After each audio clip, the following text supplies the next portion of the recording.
Share this video and help save lives. This is a conversation I had with a woman who just gave birth a few days ago. So she said, last week Friday, I started seeing a bloody show like catarrh coming out of my vagina. It lasted for 3 days, which it stopped on Sunday.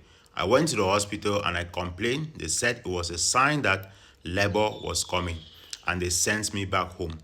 They told me that when I start feeling serious contraction, I should return back to the hospital. So yesterday, which was Tuesday, it started. That was when I went back.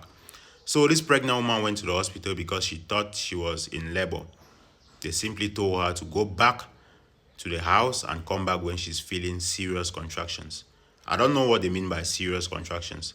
But normally when a pregnant woman comes to the hospital, whether she's in labor or not, you're supposed to monitor her properly. You're supposed to check her vital signs, her blood pressure, pulse, for example, and the vital sign of the baby, which is mostly the heartbeat.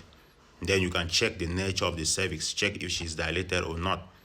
And then if you want to send her home because you think she's not yet in labor, then you're supposed to properly educate her about the signs of labor, and then you're supposed to give her a time period of when she can come back to the hospital. Don't just tell her to go back home and come back when she has serious contractions. That's not good enough. So let's move to the next text message. Started feeling serious contraction yesterday by 11 p.m. So my husband rushed me to the hospital. My water didn't broke, but the nurse took me to go and deliver since the contraction was getting serious and I was just 3 centimeters dilated. She forced me to push, but the baby was not coming. I started pushing by 2 a.m. till the baby was out by 4 a.m.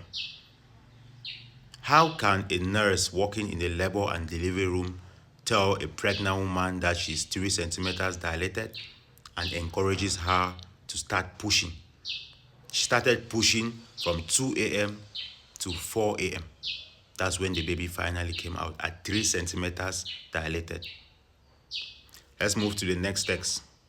The baby didn't even cry, not knowing my baby was dead. The doctors on duty then were sleeping. It was later that she saw that she can't do it alone. She later called the doctors to come, and no any doctors asked her to do such. I actually blame myself for my baby's death because I wouldn't have allowed her to touch me. I would have known. I should have waited for the doctors. This is so sad, guys. It's so sad. It's so sad. The worst part of it all is that this ignorant mom is blaming herself for her baby's death. She's blaming herself because an incompetent staff attended to her during childbirth, or maybe an incompetent hospital in general. Because why would any hospital allow someone who knows nothing about childbirth to attend to a woman in labor? So this woman is really worried. So she asked me what was the cause of her baby's death. What could be the cause? I can't tell her exactly what happened that led to the death of her baby during childbirth, but the only question I could ask her was, did the nurse check your baby's heartbeat regularly as you were in labor? And she said she didn't do anything. All she was saying was for me to push. And then she was putting her hands inside my vagina to see if baby's head was coming. That's not what being a nurse or a midwife is all about. That's not what being a labor and delivery nurse or a midwife is all about. It's not only about how well you can check the baby's position or the cervical dilatation. You need to monitor the vital signs of the woman and her baby, or the woman and the fetus in the womb, properly during childbirth. Do not focus on the woman and forget about the baby. Not every fetus or baby can tolerate childbirth well. With each contraction, there is some sort of insufficient supply of oxygen to the baby. Not all babies can tolerate that labor process. That's why some babies get tired. They may have difficulties in breathing during the process of labor and delivery. And they may, and sometimes we end up taking their mothers for a C-section, which is actually a good option to help save the baby's life in that condition. So I'm really sorry that this happened to this woman, and I wish it doesn't happen to any other pregnant woman.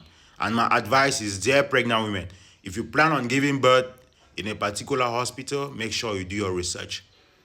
Make sure that you check that, one, there are competent staffs, both midwives or labor and delivery nurses or doctors in that hospital. Secondly, make sure that there's an available theater in case of an emergency, because some women end up giving birth through C-sections, which is actually a good option in case of complications. And thirdly, make sure that there is an available means of transportation. If the hospital cannot handle your situation, they can refer you to another hospital. So dear pregnant women, these are the 3 things you need to know if you are choosing a hospital to give birth in. Please guys, like and share this video and stay updated for more educative videos.